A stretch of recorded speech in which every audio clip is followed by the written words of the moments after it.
appreciate that. To all of the new people stopping by my channel, hi you guys. Make sure you hit that subscribe button and don't forget to turn on that bell notification so you're notified each time I post a video. And to all of my returning subscribers, hey y'all. So today's vlog, you guys, is going to be all about 20 things that you need that are non-baby related to stock up on before your bundle of joy arrives. So if you want to see what 20 things I am stocking up on before baby bear gets here, then definitely keep on watching. So like I said, this vlog is going to be all about the things that I am going to be stocking up on before baby gets here. If you are new here, my name is Jess and I'm currently 32 weeks pregnant with baby number 3.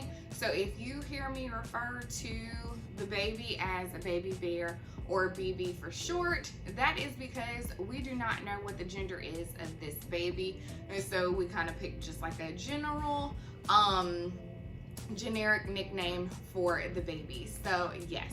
And so I'm currently 32 weeks pregnant, and at this point, you guys, I am in my nesting phase, and I figured there's a lot of other moms that are pregnant at this same time too, and so I wanted to list some of the things that, you know, we may forget to stock up on before baby gets here. So hopefully this list helps you guys. So if you see me looking down, it is because I have my list right here in front of me. So I'm gonna go ahead and read off the items that I'm gonna be stocking up on.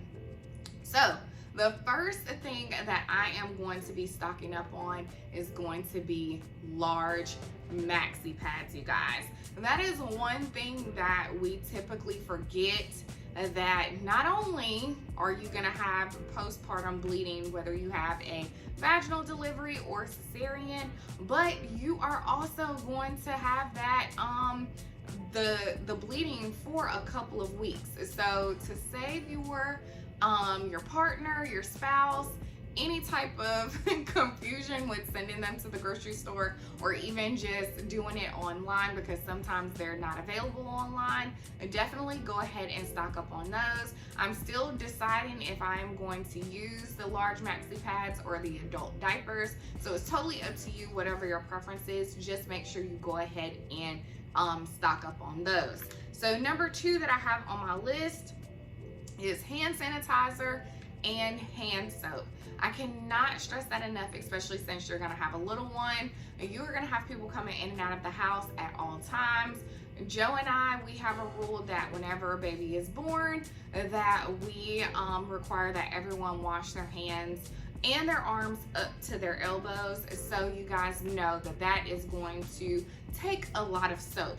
We do have hand sanitizer, but we prefer that that's just on an emergency basis, like especially if we're out or things of that nature. But for the most part, if we have guests come to the house, hands are washed and arms are washed up to the elbow. And so definitely stock up on that. I know a lot of people like the Bath and Body Works soap.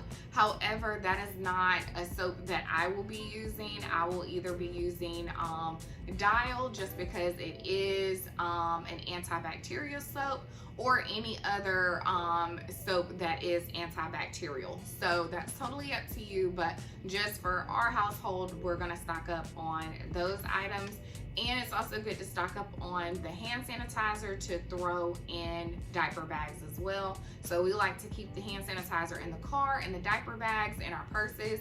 The girls, when they go to school, they have hand sanitizer on their lunch boxes. So that's just another thing that we forget to stock up on because we're trying to get everything ready for baby. So number 3 on my list, you guys, is going to be paper towels. And if y'all have seen any of my grocery hauls, then you know what my rule is. Every time I go to the grocery store, I get another pack of paper towels. I also coupon for a lot of my paper products as well. And so whenever I'm able to catch a deal, I'm definitely stocking up. Right now in my stockpile, I have about 7 6-packs of paper towels. And my family, we typically go through 2 to 2.5 rolls a week. However, I know I'm gonna have a lot of people in the house when the baby is born, and my family is definitely gonna help out. And so I know I'll be going through more of those products, and that's one less thing I have to worry about getting. So piggybacking off of the paper towels, number 4 on my list is going to be toilet paper. You guys, you're gonna go through so much toilet paper because again, people are in your house. So we're fortunate enough to have a half bath in our downstairs, so we really don't have to worry about people going upstairs to use our bathrooms. And so with the half bath, we currently have that stocked with over 50 rolls of toilet paper. And then in our bathrooms upstairs, we have that stocked with a running 12 rolls of toilet paper at a time. And so we try and keep that stocked up just because, you know, anything can happen, and I want to make sure that we have toilet paper. I also coupon for that as well. And if this pandemic has taught us anything, people literally ran to the grocery store to get paper towels and toilet paper. So those are things that I try and keep on hand even before having baby, so that way it will be no issue.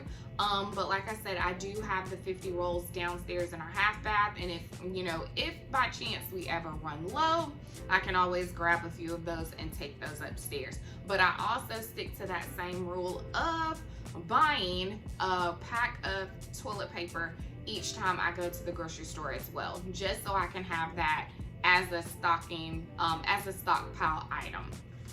So number 5 on my list, you guys, is going to be disinfectant wipes. Whether you use Clorox wipes, Lysol wipes, non-name brand, name brand, is totally up to you. Go ahead and stock up on those things. I've also ended up getting the disinfectant wipes that are in the little plastic containers that look like wipes, just because we're out and about and I want to make sure that we try and stay as clean as possible. And those are just easy things to throw into the diaper bag or to your purse, especially when you're going to the grocery store, so you can disinfect the carts or whatever else that you may be grabbing. And so definitely keep that in mind. And again, if your family is like my family and you're going to have a lot of people in the house, my family is super active, and so I know they'll be in here cleaning and helping out as needed. So the disinfectant wipes will definitely come in handy. Guys, so number 6 on my list is going to be dishwashing soap and dishwasher pods. Those are items that you don't want to have to think about. And those are fairly inexpensive. You can either catch a good deal with a coupon, or you can go to your local drugstore like your Walgreens or a CVS or Rite Aid, and they typically have the small bottles of dishwashing liquid for 99 cents. I typically stock up on those and keep those in my stockpile. Or you can get the larger ones. It's totally up to you. And I also try and make sure that I keep our dishwasher pod container full. We don't run the dishwasher every day, maybe every other day, but with more people being in the house and things of that nature, more meals being cooked, we will definitely be running that dishwasher, and we'll also be going through dishwashing soap. So keep that in mind. And even if you don't have a dishwasher, keep that in mind that you're going to need that dishwashing soap, so that way it cuts to take trips to the store. So number 7 that I have on my list is going to be laundry detergent and any laundry products that you may use. And so we use the laundry sheets, so we use the fabric softener, we also have the laundry pods, and I've also stocked up on laundry detergent for baby bear, because y'all know how many loads of clothes that you have to go through when the baby is here. Instead, I went ahead and stocked up on those items because I know that we're going to need them, and I try and make sure every time I go to the grocery store or whenever I'm taking a trip to a store that I grab those things, because that is going to be something that we're going to need an overabundance of, and I'm trying to minimize as much as possible with trips or anyone having to run to the store or making an online order. So number 8 on my list is toothpaste. Not only will you need toothpaste for your baby bag, but you'll also need toothpaste for your household. That is something that people typically forget about that you will need, and that is toothpaste. If you have kids, go ahead and stock up on their toothpaste as well. I try and make sure that I have 4 tubes of toothpaste available at any time, just because things happen. And if my kids may need to go stay with a relative or anything like that, they can just grab an extra toothpaste and go. And so keep that in mind. That's something that we all tend to forget about, but toothpaste is another one of those things that I plan on stocking up on. Number 9 that I have on my list is all of your breastfeeding essentials. And that is if you're going to be a nursing mom. I've been fortunate enough with my 2 girls that I was able to breastfeed for a little more than a year. And with this baby, I plan to breastfeed as well. So my breastfeeding essentials will be nursing pads, nursing creams, nursing cooling pads, anything that I can think of that's gonna help with my lactation. I am definitely going to get that. If you don't know, I'm a cookie baker, so I will also be making my lactation cookies in advance and putting those to the side just in case I may need them as well.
Number 15 on my list is water. I cannot stress this enough, and this is something that I did not do with my other 2 pregnancies, is stock up on water. With guests coming in the house, it's easy to offer them a bottle of water versus juice and pouring them something and using a cup or whatever the case may be. And so definitely stock up on a bottle of water. Also, since you're postpartum, you need to be replenishing your body as much as possible, so the water comes in handy for you as well. And if you're nursing, you need to be drinking as much water as possible. So keep that in mind as you're doing your stock up before baby gets here. Number 16 on my list, you guys, is going to be plastic plates, paper plates, plastic cups, plastic utensils, anything that is disposable that will cut down on washing dishes and things of that nature. So I'm an advocate, okay, for paper plates and plastic cups and my disposable utensils. It cuts down on the dishes, cuts down on the water bill, cuts down on all of the things. If you are anti disposable utensils and plates, that's totally fine. But for my household, it is definitely conducive. And so we will be stocking up on those, especially since Joe and I will be home with the baby for an extended period of time. 17, if this applies to you, if you are a coffee drinker, stock up on your coffee. Get your favorite coffee beans, get your favorite pods, get whatever you need. Get your Nespresso needs, get your creamers, get your sugar, whatever you think you may need to get that coffee brewing in the morning. Definitely stock up on that. And like I said, I will have family coming over to the house, so they will probably be here more than likely in the mornings to help facilitate with, you know, getting the girls off to school. So with that being said, it'd be nice to give them a cup of coffee, have it ready to go. The girls love to drink coffee in the morning, so that's another thing as well. And I know for a fact we're gonna be going through some K-Cups when baby bear gets here. So keep that in mind too as you're prepping for your stock up. So number 18 on my list is batteries. Go ahead and stock up on your AAA and your AA, because you're gonna have toys and you may need batteries. Or you just may need batteries for anything that comes with your postpartum care. So just go ahead and stock up on those. If you catch a good deal, go ahead and get them. Number 19 on my list is over-the-counter meds. When I get discharged from the hospital, I do not like to use my prescription medicine. I like to use over-the-counter because I need my body to start getting back to normal without using a high dosage of medication. Plus, I don't like how it makes me feel, and I like to be as coherent as possible. So I like to stock up on extra strength Tylenol. The hospital typically prescribes me Motrin. I hate that. Hate taking Motrin, and so I'm stocking up on Tylenol. Over-the-counter medicine also goes with your other children that you may have in the home, your spouse, and baby. Go ahead and stock up on your Molecan drops. Go ahead and stock up on your Polyvisol vitamins. Stock up on all of the things that you may need, so that way you don't have to worry about taking an extra trip. So the last thing that is on my list is thank you cards and stamps. We have spent this whole pregnancy talking about our babies, and people have come by and brought gifts or stopped by and brought a meal, even your hospital staff, and it's nice to give them a thank you for helping you along the way. And so as you are home for however long you are home for, go ahead and write those thank you notes and just add a personal touch. You can also use those thank you notes as a time to go ahead and send out your baby pictures or things of that nature so people can see that your baby has arrived. And so that cuts down on, you know, time, and it also makes your guests and anyone else feel appreciated. Right, you guys, so those are the 20 things that I'm going to be stocking up on before baby gets here. If you can think of any other things that you need to stock up on, put that in the comments below. I would love to hear about it. But anyways, you guys, that is going to be it for this vlog. If you like this video, make sure you give it a big thumbs up. Don't forget to hit that subscribe button and turn on that bell notification so you never miss an upload, you guys. And until next time, you guys, I will see you on the next one. Talk to you soon. Bye.